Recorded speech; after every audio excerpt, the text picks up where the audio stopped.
Welcome back. You are watching The Core, coming to you live from Channels Television Studios in Abuja, and we are discussing the petroleum industry bill. Now, before the break, we started looking at the details of the PIGB, which has been harmonized by the National Assembly and is now waiting for assent by Nigeria's president. I noticed when I was going through the agencies that are to be created by this new PIGB that there's something called the Equalization Fund, and it seems as if we're talking again about spending money to ensure that petroleum is sold at equal prices across Nigeria. And I'm just wondering, at a time when we're talking about issues with subsidy, is this not subsidy in another name? Perhaps Mr. Waziri, you'd like to explain that to us? Well, the Petroleum Equalization Fund already exists and is one of the things that the legislators maintained in the PIGB. We need to, there are two issues in contention. One is that we can say, okay, let's allow the market, to determine prices.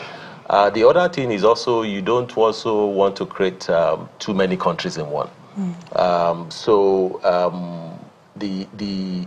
I think at the end of the day, the market will still prevail. But maybe there will be some form of equalization. Is there some kind of subsidy? You cannot throw away subsidy, altogether, especially, when you live in the kind of society where we live in. So is this subsidy, if it's subsidy, if we agree that it's subsidy, is there a subsidy that is well targeted, and is there a subsidy that will not be gamed? Those are the things we need to figure out. Reverend Ugola, you've had a chance to look at the PIGB bill from the point of view of an advocate for deep reforms within the sector. Are you happy with the changes that the PIGB will bring to the sector if the president signs it into law? Very hard question to answer, particularly when you were responding a while ago. You said something about the so much emphasis on investor. I would rather want to take it from the side of, because when you see the information you provided before this debate started about the Niger Delta people, the victim of the lack of reform in the sector, you look at the people in the Niger Delta who suffer the impact of lack of reform in the sector. Because the whole idea why we are demanding, we're calling for reform in the sector is that oil has not benefited the people. And there is a consequence. When you move from Benin to Port Harcourt to Uyo, you see the implication that the value of this has not come to the people. But the reform process so the reform process now, started. What has happened now is that the PIGB is a kind of a stopgap to address the issue that we couldn't resolve initially. The entire petroleum industry bill was what was put in the National Assembly. But unfortunately, that was not accepted, and the approach that was not adopted was the PIGB. Okay, so are you saying, in your view, yes, if we get governance right, yes, for the petroleum sector, in your view, it will not have any impact on your community? It definitely will have an impact. What I'm saying is okay, so this is a good thing. Definitely, but what I'm saying is that it has to also go along with the host oil community bill, because the fact is that the whole reform has to have benefit to the people. Otherwise, if it doesn't go like that, you just talk about investors.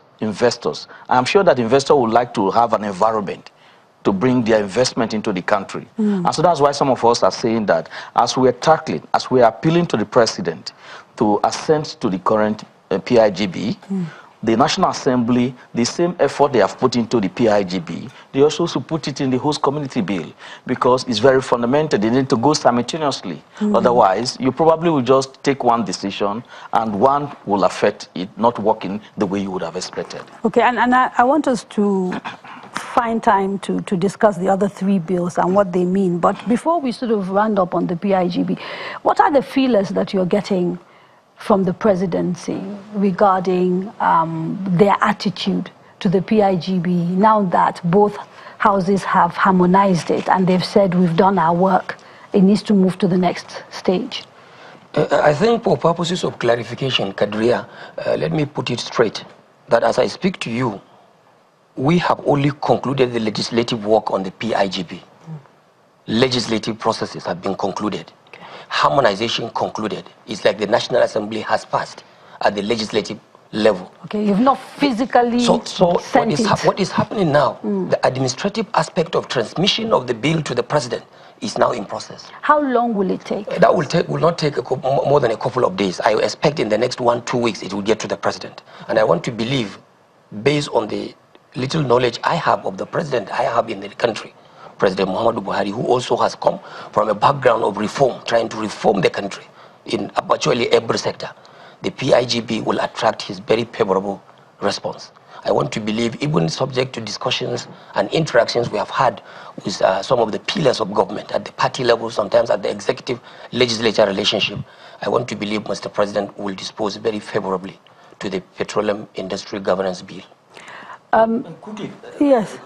Because we heard last week, Tayo Alasora, I think is the chairman Senate. of the Amazon Committee, made a public statement that within a week, where this amortization have taken place at the National Assembly, that they expect the president to assent to the bill. It's more than a week now. And if you recall, President Buhari, in his campaign, both locally and internationally, he promised Nigerians and international investors that petroleum industry bill will pass into law. You will agree with me that if you interview average Nigerian today, the trust on this president when it comes to the issue of petroleum industry bill is low. So I think we should be able to send a strong message to Buhari that on the issue of the petroleum industry bill, he has not performed to the promise he promised Nigerian. And so it's a challenge for him. So all this delay, administrative, Nigerians are tired. No, but hang on a minute, hang on. It's important to note that the president, unless he gets a bill, to be fair to him, is not in a position to either sign it or not sign it. I'm saying that the effort of the president is low on this issue. It's low.